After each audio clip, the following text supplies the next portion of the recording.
الحمدللہ رب العالمین والصلاة والسلام علی رسولہ الکریم محمد وعلی آلہ واصحابہ اجمعین۔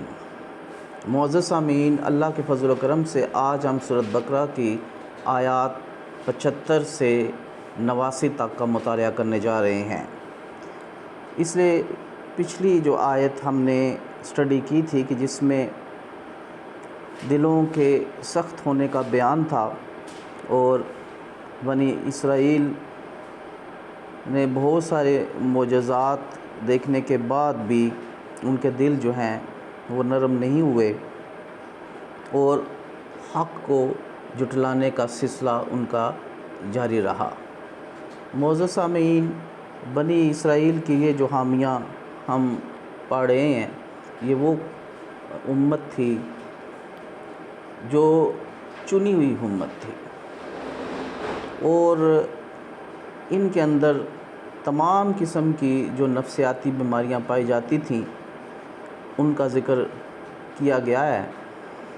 اور یہ اس لیے کیا گیا ہے کہ ہم نے ان نفسیاتی بیماریوں سے بچنا ہے۔ اور اللہ رب العزت نے یہ تمام ان کی نفسیاتی جو بیماریاں تھیں ان کا ذکر قرآن مجید میں کیا کہ اس قسم کی نفسیاتی بیماریوں سے آنے والی جو امت ہے اس نے بچ کے رہنا ہے۔ اگر وہ چنی ہوئی قوم، وہ چنی ہوئی امت گمراہ ہو سکتی ہے اور ضربت علیہم الذلۃ والمسکنہ کا شکار ہو سکتی ہے، تو آنے والی جو امت ہے اس میں بھی اگر اس قسم کی گمراہیاں پائی گئیں تو وہ بھی انہی شیطانوں کے چیلے قرار پائیں گے۔ اس لیے ان کو بار بار پڑھنے سے ہم ان بیماریوں کی جو نفسیاتی حیت ہے ان کو سمجھتے ہیں، اور اللہ رب العزت نے ہمیں ان سے بچنے کی تاکید فرمائی ہے، اور وحی کی شکل میں یہ محمد رسول اللہ صلی اللہ علیہ وسلم کے قلب مبارک پر یہ کلام نازل ہو چکا ہے جو قیامت تک کے لیے ہدایت کا سامان ہے۔ دلوں کی سختی بنیادی طور پہ حق کو جھٹلانے کی وجہ سے تھی، اور ہم دیکھ رہے ہیں کہ یہ حق کو جھٹلانے کا سلسلہ بنی اسرائیل کا آگے بھی جاری ہے۔ اور اگلی آیات میں ہم یہ دیکھ رہے ہیں، اعوذ باللہ من الشیطان الرجیم، بسم اللہ الرحمن الرحیم، افتطمعون ان یؤمنوا لکم وقد کان فریق منہم یسمعون کلام اللہ ثم یحرفونہ من بعد ما عقلوہ وہم یعلمون، وَإِذَا لَقُوا الَّذِينَ آمَنُوا قَالُوا آمَنَّا وَإِذَا خَلَا بَعْضُهُمْ إِلَى بَعْضٍ قَالُوا أَتُحَدِّثُونَهُمْ بِمَا فَتَحَ اللَّهُ عَلَيْكُمْ لِيُحَاجُّوكُمْ بِهِ عِندَ رَبِّكُمْ أَفَلَا تَعْقِلُونَ أَوَلَا يَعْلَمُونَ أَنَّ اللَّهَ يَعْلَمُ مَا يُسِرُّونَ وَمَا يُعْلِنُونَ وَمِنْهُمْ أُمِّيُّونَ لَا يَعْلَمُونَ الْكِتَابَ إِلَّا أَمَانِيَّ وَإِنْهُمْ إِلَّا يَظُنُّونَ فَوَيْلٌ لِلَّذِينَ يَكْتُبُونَ الْكِتَابَ بِأَيْدِيهِمْ ثُمَّ يَقُولُونَ هَذَا مِنْ عِنْدِ اللَّهِ لِيَشْتَرُوا بِهِ ثَمَنًا قَلِيلًا فَوَيْلٌ لَهُمْ مِمَّا كَتَبَتْ أَيْدِيهِمْ وَوَيْلٌ لَهُمْ مِمَّا يَكْسِبُونَ۔ مسلمانوں، کیا تم ان یہود سے یہ توقع رکھتے ہو کہ وہ تمہاری خاطر ایمان لائیں گے، حالانکہ ان میں ایک گروہ ایسا ہے جو اللہ تعالیٰ کا کلام سنتے ہیں، پھر اس کو سمجھ لینے کے بعد دیدہ دنستہ اس میں تحریف کر ڈالتے ہیں۔ یہ لوگ جب ایمان والوں سے ملتے ہیں تو کہتے ہیں کہ ہم بھی محمد رسول اللہ صلی اللہ علیہ وآلہ وسلم پر ایمان لے آئے ہیں، اور جب خلوت میں ایک دوسرے سے ملتے ہیں تو کہتے ہیں کیا تم مسلمانوں کو وہ راز کی باتیں بتاتے ہو جو اللہ نے تم پر کھولی ہیں کہ وہ اپنے پروردگار کے ہاں ان باتوں کو تمہارے خلاف بطور حجت پیش کر دیں۔ تمہیں کچھ بھی عقل نہیں رہی، کیا وہ یہود یہ نہیں جانتے کہ اللہ تعالیٰ ہر اس چیز کو جانتا ہے جسے وہ چھپاتے ہیں اور جسے وہ ظاہر کرتے ہیں؟ اور ان یہود میں ایک گروہ ان پڑھ لوگوں کا ہے جو کتاب تورات کا علم نہیں رکھتے، ان کے پاس جھوٹی آرزوؤں کے سوا کچھ نہیں، اور جو بات بھی کرتے ہیں ظن و تخمین سے کرتے ہیں۔ ایسے لوگوں کے لیے ہلاکت ہے جو کتاب فتویٰ وغیرہ تو اپنے ہاتھوں سے اپنی مرضی کے مطابق لکھتے ہیں، پھر کہتے یہ ہیں کہ یہی اللہ کے ہاں سے نازل شدہ حکم ہے،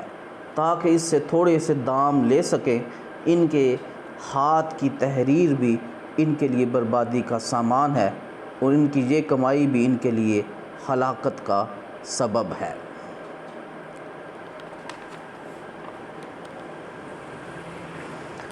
نبی آخر الزمان صلی اللہ علیہ وآلہ وسلم سے متعلق آیات کو چھپانا اور ان میں تحریف۔ یہ خطاب دراصل مدینے کے سادہ دل نو مسلمانوں سے ہے جو یہود سے کئی بار یہ سن چکے تھے کہ ایک نبی آخر الزمان آنے والا ہے، اور جو لوگ ان کا ساتھ دیں گے وہ ساری دنیا پر چھا جائیں گے۔ اب یہ لوگ تو ایمان لے آئے، مگر یہود نے یہ کام کیا کہ تورات میں جو حلیہ نبی آخر الزمان صلی اللہ علیہ وسلم کا مذکور تھا اس میں تحریف کر ڈالی، اور ایمان نہ لانے کی وجہ یہ بتائی کہ اس کا حلیہ تورات میں مذکور حلیے سے مختلف ہے۔ اس طرح اگلی آیت سے معلوم ہوتا ہے کہ نبی آخر الزمان صلی اللہ علیہ وسلم کو پہچاننے کے لیے تورات وغیرہ میں خاصا مواد موجود تھا، جسے یہ لوگ نبی آخر الزمان صلی اللہ علیہ وسلم کے مدینہ آنے سے پہلے لوگوں میں مشہور کر چکے تھے، اور ان میں کچھ لوگ نبی آخر الزمان صلی اللہ علیہ وسلم کے مدینہ تشریف لانے کے بعد بھی بیان کر دیتے تھے۔ ان سے کہہ دیتے کہ ہم بھی اس پیغمبر پر ایمان لاتے ہیں، مگر جب وہ اپنے گرد اپنے گروہ کے ہاں جاتے تو وہ انہیں یہ کہتے کہ تم مسلمانوں کو تورات کی ایسے باتیں کیوں بتاتے ہو جو تمہارے اپنے خلاف جاتی ہیں؟ کیا تم یہ چاہتے ہو کہ اللہ کے حضور مسلمان تم پر حجت قائم کر دیں؟ کہ یہ لوگ پورا علم ہونے کے باوجود بھی ایمان نہ لائے تھے۔ مسلمانوں سے بات کرنے سے پہلے کچھ سوچ تو لیا کرو۔ بالفاظ دیگر ان علماء کا یہ خیال تھا کہ بس مسلمانوں کے بتانے سے ہی اللہ تعالیٰ کو قیامت کے دن اس حقیقت کا پتہ چلے گا، ورنہ نہیں۔ اللہ تعالیٰ کے متعلق ان کی معرفت اتنی کمزور ہے کہ انہیں یہ بھی یقین نہیں کہ اللہ تعالیٰ ان کی کھلی اور چھپی سب باتوں کو خوب جاننے والا ہے، اور ان باتوں کو بھی جو یہ اب اپنے ساتھی یہودیوں سے کر رہے ہیں۔ یہ سلسلہ ابھی جاری رکھیں گے، اور ہم یہ دیکھ رہے ہیں کہ یہاں حقیقت جو عیاں ہوتی ہے وہ ان کی معرفت اتنی کمزور ہے کہ انہیں یہ بھی یقین نہیں کہ اللہ تعالیٰ ان کی کھلی اور چھپی سب باتوں کو خوب جاننے والا ہے۔ جب مسلسل حق کو جھٹلایا جاتا ہے تو دل سخت ہوتے ہیں، اور اس کے ساتھ ساتھ انسان کی عقل بھی کمزور پڑ جاتی ہے، اور سوچنے سمجھنے کی صلاحیتیں بھی ختم ہو جاتی ہیں، اس لیے کہ اس کے اوپر مادیت پرستی کا ہوڑ چڑھ جاتا ہے، اور اس کے ہر طرف اس کو اندھیرا ہی اندھیرا نظر آتا ہے، اور ہدایت اس سے کوسوں دور چلی جاتی ہے۔ یقین محکم عمل پہ ہم محبت فاتح عالم، جہاد زندگانی میں ہے یہ مردوں کی شمشیریں۔ یقین کی نعمت ایک بہت بڑی نعمت ہے، اور یہ نعمت صرف اسی کو میسر آتی ہے جو سچائی سے محبت کرتا ہے اور صداقت کی راہوں پر چلتا ہے، اور ان راہوں پر چلتے چلتے وہ یقین کامل حاصل کر لیتا ہے۔ وما علینا الا